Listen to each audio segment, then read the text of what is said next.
पाचवीला येऊन बाळाचे नशीब लिहिणारी सटवाई. हिंदू धर्मामध्ये अनेक देवतांना खूप मानाचे स्थान दिलेले आहे. पण काही देवता या केवळ एखाद्या वेळेचं सन्मानाला पात्र ठरतात. एरवी त्यांचा उल्लेखही कुठे होत नाही. अशी सर्वांचं दैव लिहिणारी पण स्वतः मात्र त्या सन्मानाला दुर्दैवी ठरलेली देवता म्हणजे सटवाई. हॅलो, नमस्कार, श्री स्वामी समर्थ. मी रेश्मा तुम्हा सगळ्यांचं रेश्माच्या दुनियादारीमध्ये पुन्हा एकदा स्वागत करते. सटवाई ही मूळ प्रकृतीच्या 6व्या अंगापासून प्रकट झाली, म्हणूनच तिचं नाव षष्ठी. ती विष्णू माया रूपिणी आणि ब्रह्मदेवाची मानसकन्या आहे. तिला स्कंद कार्तिकेची शक्ती मानतात. बाळाचा दैव लिहिणारी देवी म्हणून तिचा लौकिक आहे. मांजर हे तिचं वाहन आहे. जन्मानंतर 5व्या रात्री बाळाचं नशीब लिहायला ती येते. महाराष्ट्रात 5व्या दिवशी संध्याकाळी तर गुजरातमध्ये 6व्या दिवशी षष्ठीपूजन करतात. जननी सर्वभूतानं बालानामच विशेषता नारायणी स्वरूपेण बालरक्षामे सर्वदा. अर्थात सर्व जीवांना, विशेषतः लहान बाळांना आईसारखं सांभाळणारी नारायणी स्वरूप अशी ती सटवाई माझ्या बाळाचे रक्षण करो असं मागणं मागितलं जातं. त्यानंतर बाळ 1.25 महिन्याचं झालं की त्याला सटवाईच्या दर्शनाला नेतात.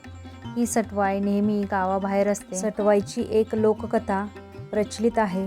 रोज रात्री आपली आई कुठे जाते असा प्रश्न सटवाईच्या मुलीला पडला. ती आपल्या आईला याबाबत विचारते तेव्हा सटवाई तो विषय टाळते.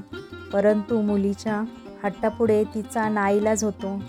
मी जन्मलेल्या मुलांचे भविष्य लिहिण्यासाठी जाते असं उत्तर ती आपल्या लेकीला देते.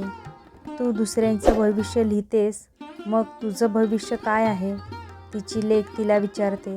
तेव्हा सटवाई ते पुन्हा टाळायचा प्रयत्न करूनही मुलगी मात्र ऐकत नाही. तेव्हा ती लेकीला म्हणते, तुझं लग्न तुझ्याच पोटी जन्मलेल्या मुलाशी होईल. हे ऐकल्यावर तिच्या मुलीच्या पायाखालील जमीनच सरकते. ती लगेचच लग्न न करण्याचा निर्णय घेते.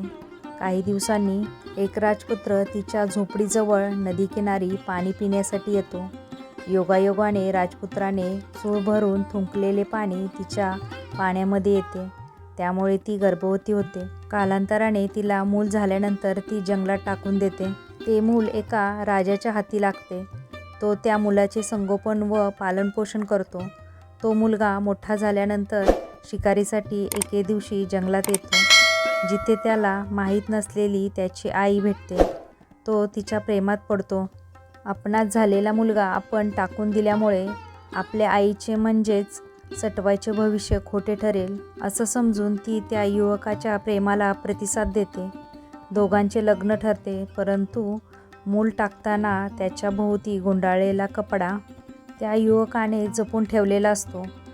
तो कपडा पाहिल्यावर ती समजते आपल्याच मुलाशी लग्न ठरले आहे. तेव्हा तिच्या लक्षात येतं की सटवाई सांगते ते भविष्य कधीही खोटं ठरत नाही, असा या कथेचा आशय आहे.